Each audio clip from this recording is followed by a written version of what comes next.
When day comes, we ask ourselves, where can we find light in this never-ending shade? The loss we carry, a sea we must wade. We've braved the belly of the beast.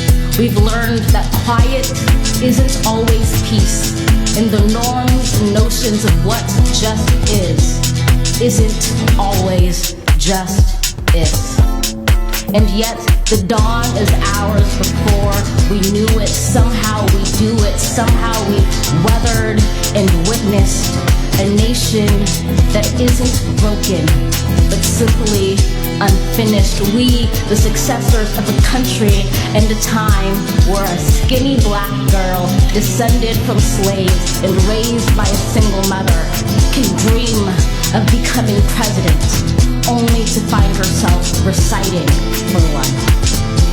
And yes, we are far from polished, far from pristine, but that doesn't mean we are striving to form a union that is perfect. We are striving to forge our union with purpose, to compose a country committed to all cultures, colors, characters, and conditions of man. And so we lift our gaze not to what stands between us, but what stands before us. We close the divide because we know to put our future first. We must first put our differences aside. We lay down our arms so we can reach out our arms to one another. We seek harm to none and harmony for all. Let the globe, if nothing else, say this is true. That even as we grieved, we grew. That even as we hurt, we hoped. That even as we tired, we tried. That we'll forever be tied together, victorious.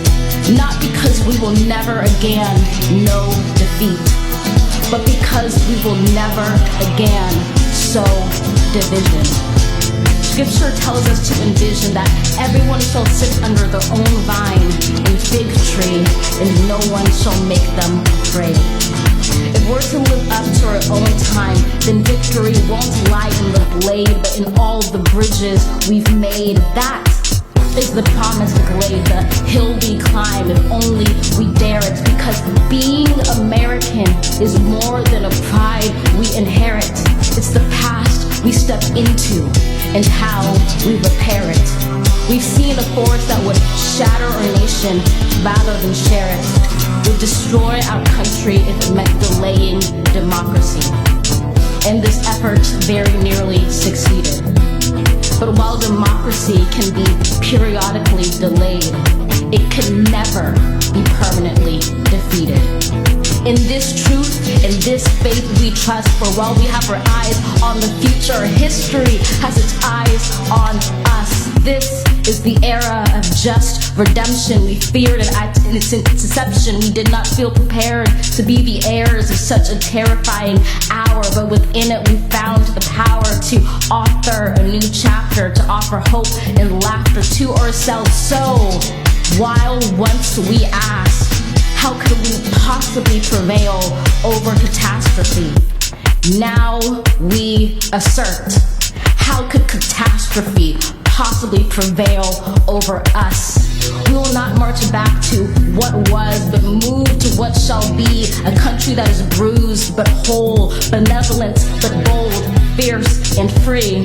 We will not be turned around or interrupted by intimidation, because we know our inaction and inertia will be the inheritance of the next generation. Our blunders become their burdens, but one thing is certain.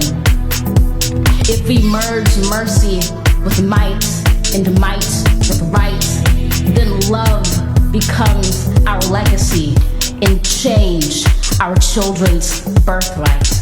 So let us leave behind a country better than one we were left. With every breath from my bronze-pounded chest, we will raise this wounded world into a wondrous one. We will rise from the gold-limbed hills of the west. We will rise from the wind-swept northeast, where our forefathers first realized revolution. We will rise from the lake-rimmed cities of the Midwestern states. We will rise from the sun-baked south. We will rebuild, reconcile, and recover in every known nook of our nation, in every corner called our country. Our people diverse and beautiful will beautiful when day comes. We step out of the shade of flame and unafraid. The new dawn blooms as we free it. For there is always light if only we're brave enough to see it. If only we're brave enough to be it.